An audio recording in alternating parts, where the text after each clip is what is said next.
Senator Harper, are you number 10?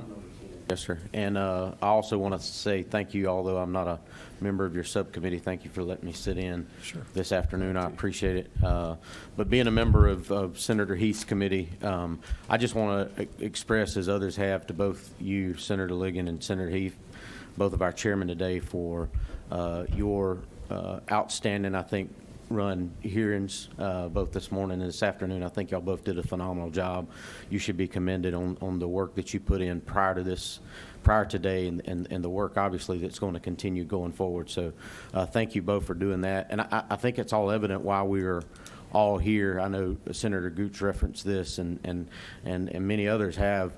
You know, like Senator Beach, in my 8 years of service in the legislature, I can't think of another single issue that I have heard from more of my constituents about than this one issue that we're here discussing today.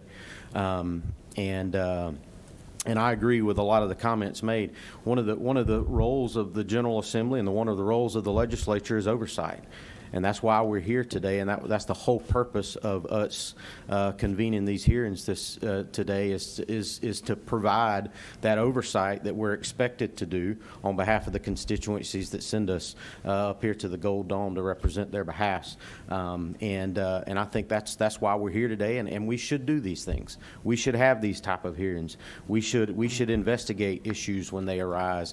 And I want to say thank you to the Secretary of State's office this morning, Fulton County, and all the witnesses that showed up, Mayor Giuliani, for coming today and providing testimony. I think it was awesome opportunity for us to have an open forum and a discussion to be able to ask those questions of all of those entities. To Senator Parent, I'm going to reiterate what I said this morning to the Secretary's staff and their folks.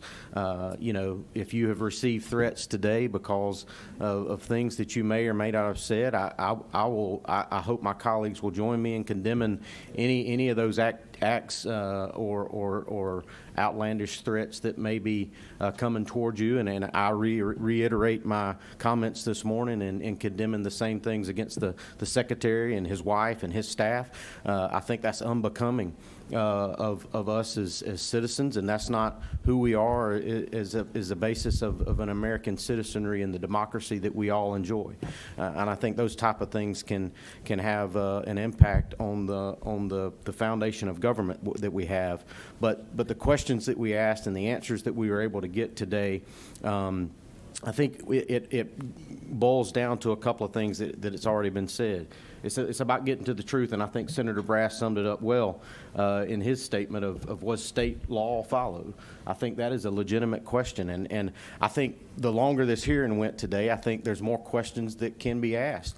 And I think if you look at the hearing that was conducted this morning and the hearing that was conducted this afternoon, I think there's some differences in those presentations that should be looked at in whether we're talking about chain of custody or signature verification or signature match issues, as Senator Dolezal has very adequately presented on today. And I think, you know, all of this laid out is giving us an opportunity to lay a foundation for us to take some action, as Senator Heath has alluded to. That I think this has given us an opportunity to lay the groundwork and lay a foundation for us to look at our laws and make sure that our election law is proper. And if we need to make those adjustments, we can make the proper adjustments that need to be made, and we can give voters the confidence that they need that our election system and our state is secure, and that they know that when they cast their ballot, they know that their ballot is counted, and that they can have trust in our system of self-government, because without that foundation, we can no longer be a nation that is governed by the people, or a nation that is built on the foundations that we were built on as a country and as a state. And I just want to say thank y'all. Thank you both again. Thank you to all the committee members. I thought this was a well-run committee. I thank you to everybody for the cordial conversations that were had. I think this just has given us an opportunity to have a transparent process for our constituencies to see, and I think that's all they've been asking for. So thank you both for allowing that to happen. Thank you. Well,